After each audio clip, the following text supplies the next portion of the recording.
Bismillahirrahmanirrahim. Alhamdulillahi Rabbil alamin. Wa la'aqibatu lil muttaqin. As-salatu was-salamu ala rasulih Muhammadin wa ala alihi wa ashabihi ajma'in. Amma ba'du. Assalamu alaikum wa rahmatullahi wa barakatuh. Muhtaram aziz birodarlar, Allah subhanahu wa ta'alaga hamdu sanolar, Janobi Payg'ambarimiz bo'lmish Muhammad Mustafa sallallohu alayhi va sallamga durud va salomlar bo'lgan bo'lsin. Ushbu muborak juma kunida Alloh taolo fazilatlaridan, yaxshiliklaridan hammamizga nasib qilgan bo'lsin. Bugungi jumadagi masala mavzusi bu Qirg'iziston muftiyati tomonidan belgilangan mavzu. Zarur mavzu, amr ma'ruf, nahy munkarni fazilati to'g'risida mavzu tanlangan. Bu 40 farz bor. Har bir musulmon odamning zimmasida 40 ta farz bor. O'sha 40 ta farzda amr ma'ruf, nahy munkara o'sha har bir musulmon odamning zimmasidagi farzlardan.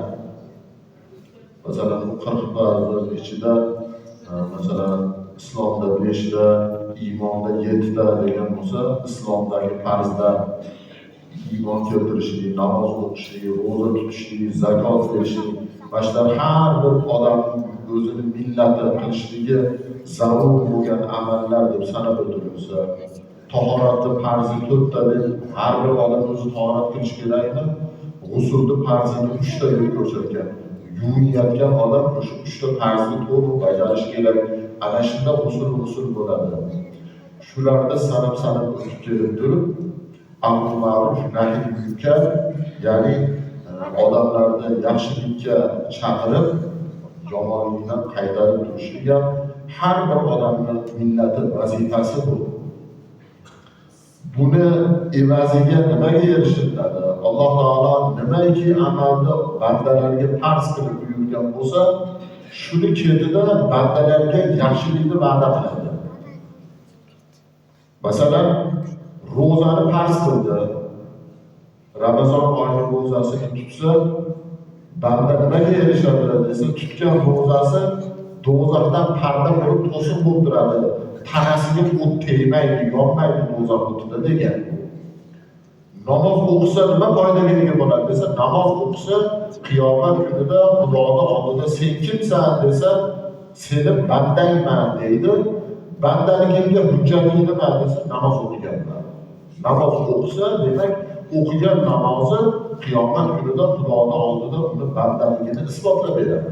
Va hokazo mana shunga o'xshagan har bir farzni ketida Alloh taolo bir yaxshilikni va'dasini bergan. Amr ma'ruf, nahy munkarni ketida inson nimaga erishadi desa, bunaqachasiga aytganda Xudoning nazarini topadi. Xudo bu bandasini yaxshi ko'radi. Oyati karimada A'udhu billahi minash shaytonir rojim wa takum minkum ummatan yad'u ila al-khayri wa ya'muruna bil ma'ruf wa yanhauna 'anil munkar va ulaika humul muflihun. Alloh taolo oyati karimada sizlarning ichlaringdan shunday ummatlar chiqadi. Nima qiladi desa, bir-birlariga amr ma'ruf qilishadi. Ya'ni bir-birini yaxshilikka chaqirib, yomonlikdan qaytarib turadi. Ular kimlar bo'ladi desa, ular qiyomatda yutganlar, ular qiyomatni yutug'iga ega bo'lganlar. Qiyomatdagi yutuqqa ega bo'lishlik uchun nima qilishlik kerak desa, banda hayoti mobaynida el yurtga, odamlarga yaxshilikka chaqirib turib, yomonlikdan qaytarib turishlik. Haligi vaqt o'tishligi, zaiflashib borishligimizni ta'siri mana shu narsaga ham el yurt garchilik orasida beparvolik bor. Birovni yomon qilayotgan ishini ko'rib turib ham ko'rmaganga olib o'tib keta olamiz. O'zi aslida Xudo uchun yomon ish bo'layotgan bo'lsa, masalan, yomon ish bo'layotgan bo'lsa, bu Xudoning buyurgan buyrug'i, Xudo uchun o'sha narsani aytsangiz, ana shu yerda sizni Xudo o'zi g'olib qilib qo'yadi. Qo'y menga bir zarar yetkazmasin, ziyon qilmasin deb balkim o'sha yomonligini ko'z yumib o'tib ketdilar. Lekin o'zi aslida musulmon odamlar vazifasi, millati yomon ish ko'rganda qaydarish kerak. Bu narsa yomon ish. Buni misolini keltirishadi. Bu hayotda yashayotgan odamlarni misoli bitta kemaga ketayotgan odamga o'xshaydi. Bitta kemada ketadi, kemani pastki qavatida turganlar mo'rada desa suvni ichida ketadi. Kemani pasti suvni ichida ketadi-ku. Ular suvni ko'rib turadi. Lekin suvga ehtiyoji tushib chanqaganida bolta bilan kemani tagini teshadi. Suv ichib olay deydi. Aqlini zaifligida. Kemani boltalab teshadi, suvni ichib, xuddi tepaga chiqib olsa, suvga cho'kmaydiganday o'zini his qiladi, tag'in suvni ichib tepaga chiqishga harakat qiladi. Tepadagilar kemani tagi teshilayotganligidan xabar topmaydi. Tepadagilar deydi, agar pastdagilar kemani teshiyotganini ko'rishganida shu uni qo'lidan boltasini olib qo'yganda hammasi najot topadi. Ko'rmaydi, indamaydi.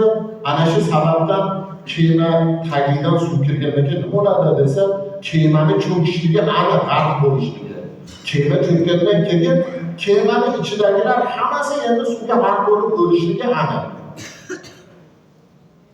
Odamlarning hayot tarzi xuddi shuni singari bo'ladi. Kimdir qo'li bilan boltasida kemani tagini chopish harakatini qiladi. Uni ogohlantirib, qo'lidan boltasini olinmasa, hamma g'arq bo'lib cho'kishligi bor.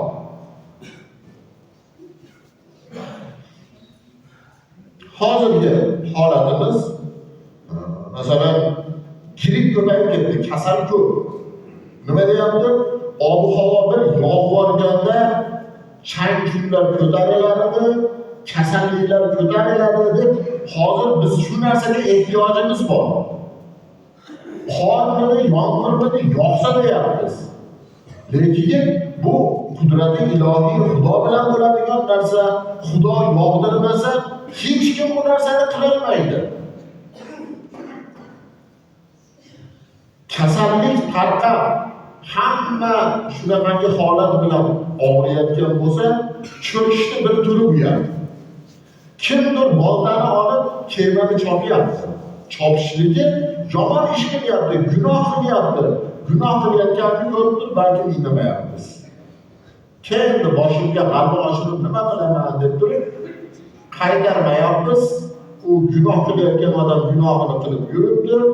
Mana shu holat bilan hayotimiz o'tyapti, lekin cho'kib boryapmiz biz. G'arq bo'lyapmiz. Suradan nafas olib yashayotganga o'xshaymiz. Lekin yashayotgan hayotimizdan ma'no, mazmun, oxiratligimiz uchun bir foyda keltirib yashamasak, bu yashayotgan umr qiyomatda Xudoning oldida hisobi bor. Kuniz o'tib, haligi ko'rga ko'milmayotgan bo'lsangiz, Xudoga shukr, o'lmayapman, tirikman, nima qilib yashasam, yashab qolsam bo'ldi deyishlik, bu nodonlik bu. Yashash hayot mobaynida, odam yashashi mobaynida Xudo unga imkoniyatni berganki, sen yashab oxiratligingga amal qil deb Xudo bizni yashatyapti. Oxiratlik amalimizni pokiza, halol yo'l bilan yashaydigan bo'lsak, Xudo dunyoligimizga o'zi kifoya qiladi, dunyoligimizga o'zi barakasini beradi. Uning uchun nima qilishlik kerak desa, odamlar baribir xilmas, hammani ham esi bormas, esi yo'qdir, esi borlar eslatib ogohlantirishib turishlik kerak.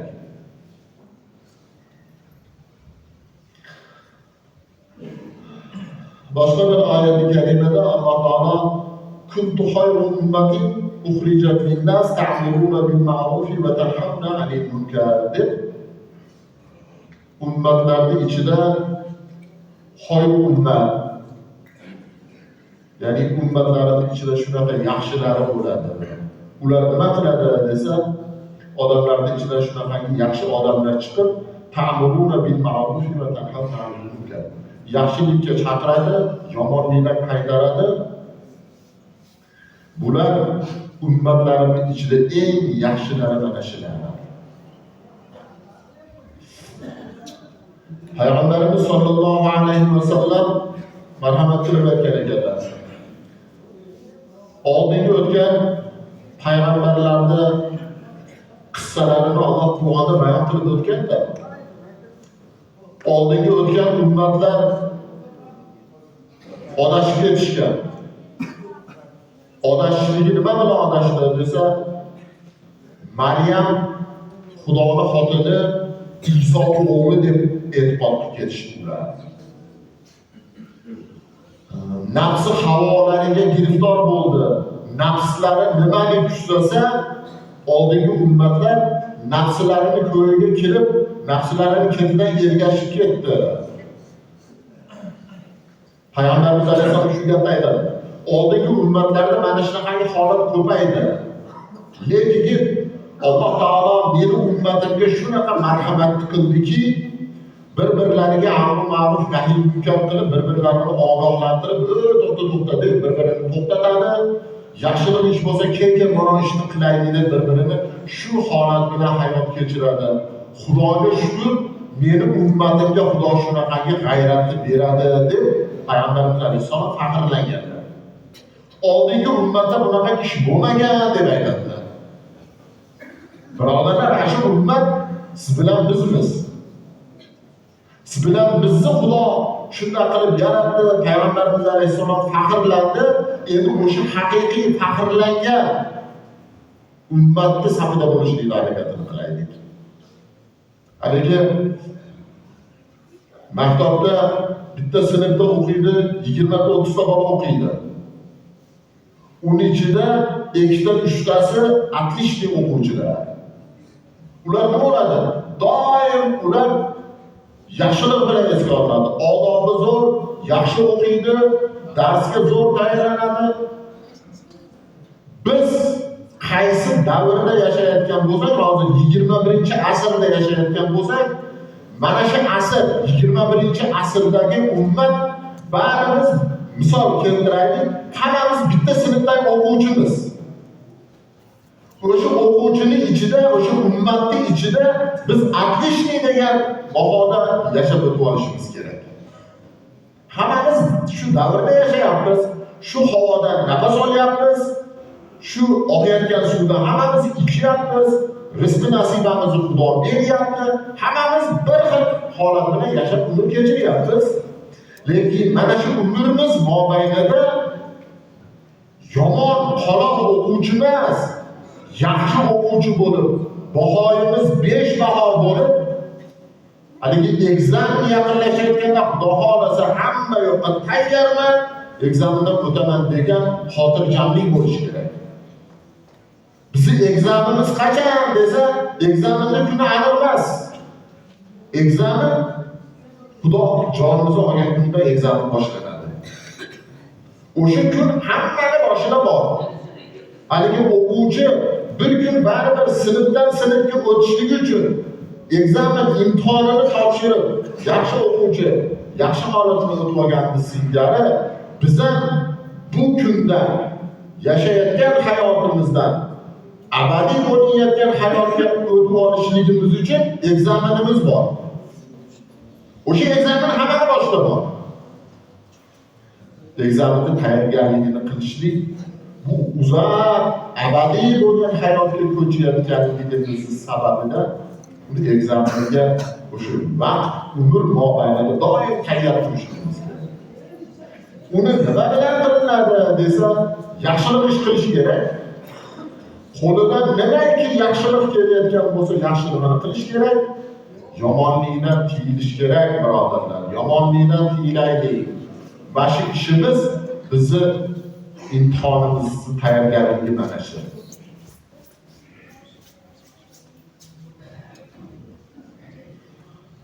Kecha ham bir yerda Mavlud Sharifni aytib o'tdim. Men masalan mana shu jumalarda katta jamoatli yerlarda odamlarning qilayotgan yaxshiligini otini atamayman. Lekin mana qanday bolalar bor, shunaqa o'g'il bolalar bor, shunaqa yaxshilik ishlarni qiladi deb aytishligimdan maqsadim nima desa, qolganlar o'yg'ansin. Haligi kuni o'tganiga quvonib yuravermasin. To'xtab-ku.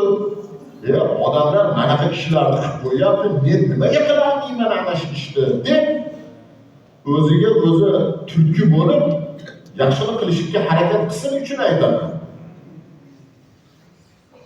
Yomon odamni yomonligini aytmasa, to'xtab-ku, bu odamning yomonligi shunaqa xunuk surat ekan deb tasavvuriga ham keltirmaydiganlar bor. Ana shuning uchun yomon ishni yomonligini ham aytib turish kerak. Yomonlik ishni ketida nima kelib chiqadi desa, yomonlikni ketida qornishga qolishlik kelib chiqadi. Bu eng yomon narsa. Qornishga qolishlik, qornishga kim qolgan desa, shayton alayhi la'na qolgan. Shayton alayhi la'na deb Xudoning la'nati bo'lsin deb esga olinadi, shaytonni esga olinsa. U nima bo'ladi desa, u qornishga qoluvdi-da. Shuning uchun birodarlar, siz bilan biz ham qornishga qolib ketishlikda, qornishga nima bilan qolinadi desa, yomon ish bilan qolinadi. Xudoning amriga, Xudoning buyrug'iga bo'yin egmaganlikdan qornishga qolinadigan bo'lsa, yurtni nazaridan qolishlik bilan qornishga qolinadigan bo'lsa, elni nazaridan nima bilan qolinadi desa, yomon ish qilib qolinadi.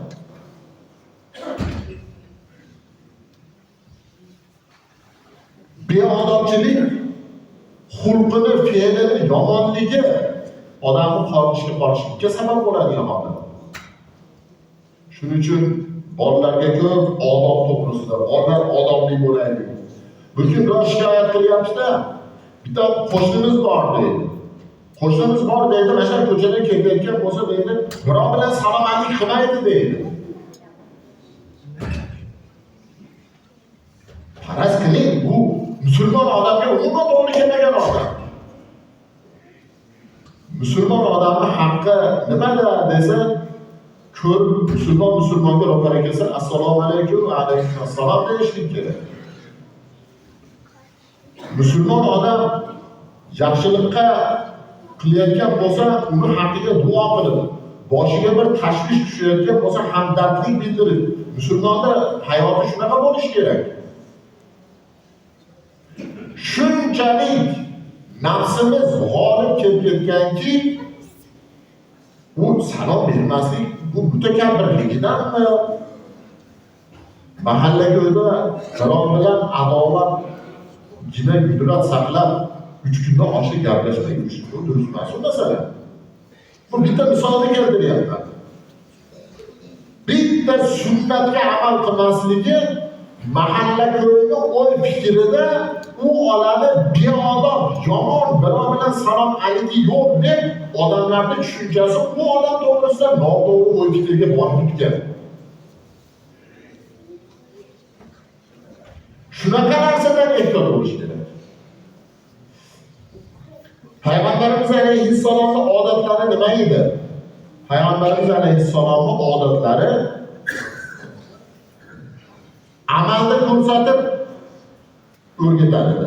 Masalan, tahorat qilishlikni, tahoratning tartibini aytib o'tgan, qo'lingni yuvasan, og'zingni chayqaysan, burningni qoqasan, bedini yo'q, ashna deb turib, lekin sahobalarni o'tkazib olib turib, amalda tahoratni mananda qilib qiladi deb ko'rsatardi. Sahobalar nima deydi? Biz Rasulullohdan mana shunday holatda ko'rib o'rganyapmiz deb aytishadi. Bolalarga tarbiyani berishlikda nima qilish kerak desa, bolalarga masalan ertadan ko'chaga chiqib ketayotganda bolam berkamayapti. Ko'chaga chiqib ketayotganingda birovni ichini og'ritishni xayolingga keltirma. Birov bilan ro'bara keladigan bo'lsa, iloji boricha ko'nglini olib, birovni xursand qilishni harakatini qilgan. Kattalarni ko'rganda salom berib, yaxshi muomalada bo'lgin. Birovni oldab, birovni haqqini yeb, bunaqa narsalar gunoh shariatimizda. Qiyomatda erta turib indini Xudoning oldida javob berishlik bor. Shu gaplarni aytish kerak. Odamlar aytmay qo'ydi bu narsani. Aytmay qo'ydi, bolalar ko'chaga chiqib beodab bo'lib turib, u beodobchiligini ota-onasiga ham qilishga o'ttirdi. Otadan bola hayiqmay qo'ydi. Hurmatini saqlamay qo'ydi. U kimni aybladi desa, ota-onani o'zini aybladi. Bu amr ma'ruf nahy munkar qilishlik, yaxshilikka dalolat qilib, yomonlikdan qaytarishlik birinchi oiladan boshlanadi. Oilada bu gap bo'lish kerak, keyin tashqi muhitga chiqish kerak. Shu narsa qilinmay qo'ydi, odamlarda shunaqangi beodobchilik ketida shunaqangi bir mehr-oqibat ko'tarilib ketdi deyapmiz. Mehr-oqibat ko'tarilib ketishligi ham amr ma'ruf nahy munkar bo'lmay qo'ydi. Odamlarga shunaqa bir nasihat. Payg'ambarimiz alayhissalom nima deganlar? Din nima desa, din bu nasihat. Ad-dinu nasihatun deganlar. Dinni o'rganaman desa, doim nasihat qilib turish kerak. Meni yomon ko'radi.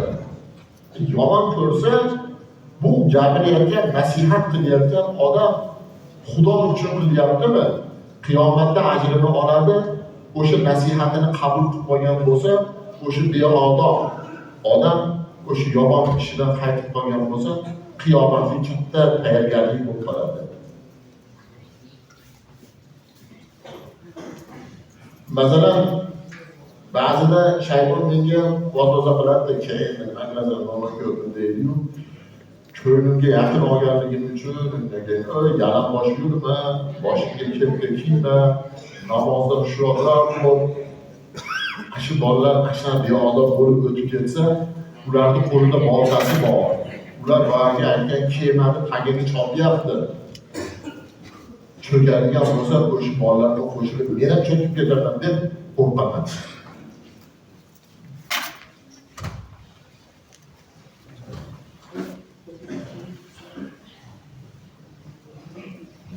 Hazreti Abu Sa'id al-Hudri radhiyallohu ta'ala anhu nima dedilar?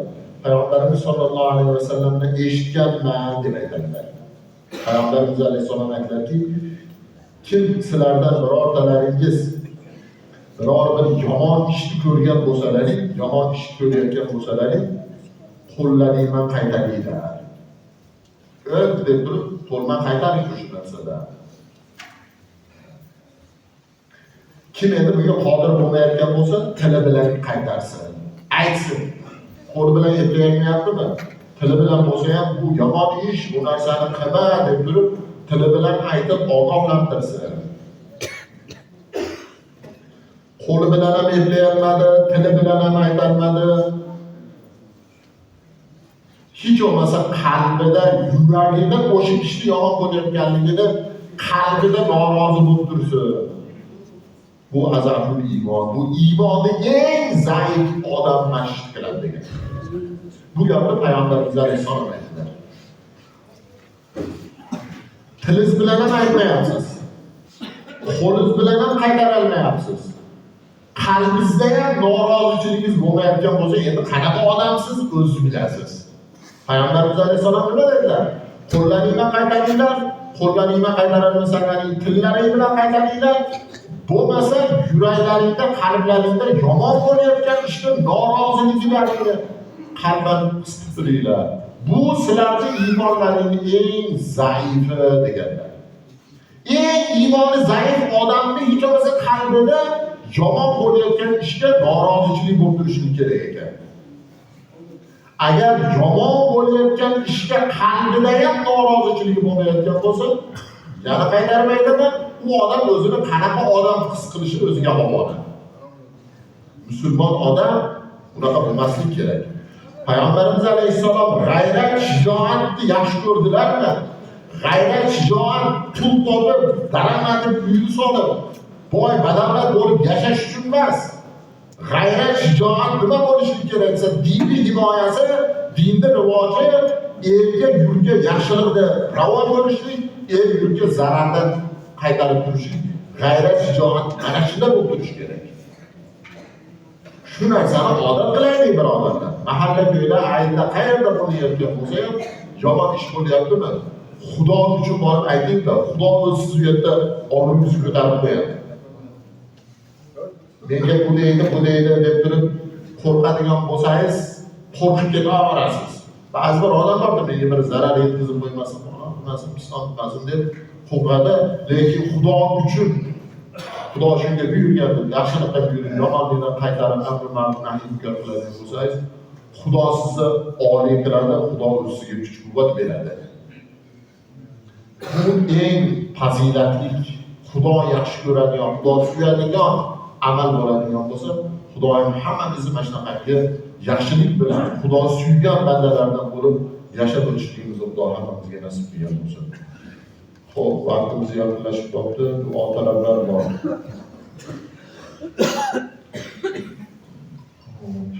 Ehson qilganlar bor. Bir ukamiz o'tib ketgan dadalarini haqqiga jamoatdan duo so'ragan. Yana bir ukamiz ham safarda ancha bir mushkul ish bo'ldi. Xudoyim bo'lingan mushkulini Xudo o'zi oson qilib, bemorlik, kasalliklari bor ekan, Xudo o'zi shifosini bersin. Yana bir birodarimiz ham boshqa bir mushkul ish sababli jamoatdan duo so'ragan. Safarda yurganlar, qolganlar jamoatdan duo so'ralingan. Yana bir birodarimiz ham yaxshi ishga belgilagan bir jamoat bilan solatdan tunajini o'qib duo so'ralingan, solatdan tunajini o'qib duo qilamiz. Bismillahirrohmanirrohim. Allohumma solli ala sayyidina Muhammadin va ala ali sayyidina Muhammad. Salatan tunajjina biha min jami'il ahwali wal afat wa taqdi lana biha jami'al hajat wa tutahhiruna biha min jami'is sayyi'at wa tarfa'na biha indaka 'ala من جميع الخيرات في الحياة وبعد الممات. الرجال بالله كل مسألة عن سفرهم aytilgan masala masailardan bo'lgan savollarni o'tmishda o'tkazgan jalil mutlaq avlodlarimiz ruhlariga bag'ishladik. Parvardigor bizlardan oldin o'tib ketgan, najot topgan, o'zingni rozichiligingni topgan yaxshi bandalarni singari bizlarga shunaqa hayot Xudo nasib qilgin. Oxir zamon fitnalaridan Xudo saqlagin. Amal qilishimizni Xudo hammamizga nasib qilgin. Beamallikdan Allohimiz bu yerda bu otalar, birodarlarimizni ham Parvardigor mushkul mollarni, mushkul holatlarni o'zing oson qilgin. Bemorliklarga o'zing shifo bergin. O'tib ketgan dadalarini haqida duo so'ragan ukamiz ham o'tgan otalarini, o'tgan jamiki avlodlarini va oxiratlarini obod qilib, hayotda bolalarni dunyoviy oxiratli qiladigan ishlarda o'zing madadkor bo'lgin. Safarda yurgan musofirlarimiz ham safarlarini xayrli, barakotli qilib, bu yaxshilik uchun belgilagan birodarimizni ham Xudo o'zi omadini berib, yuzini yorug' qilib, el yurt orasida doim yaxshilik amallar bilan hayotga o'tishni Xudo nasib qilgan bo'lsin. Va sallallohu ta'ala va sallama ala xayri xalqihi Muhammadin va ala alihi va sahbihi ajma'in.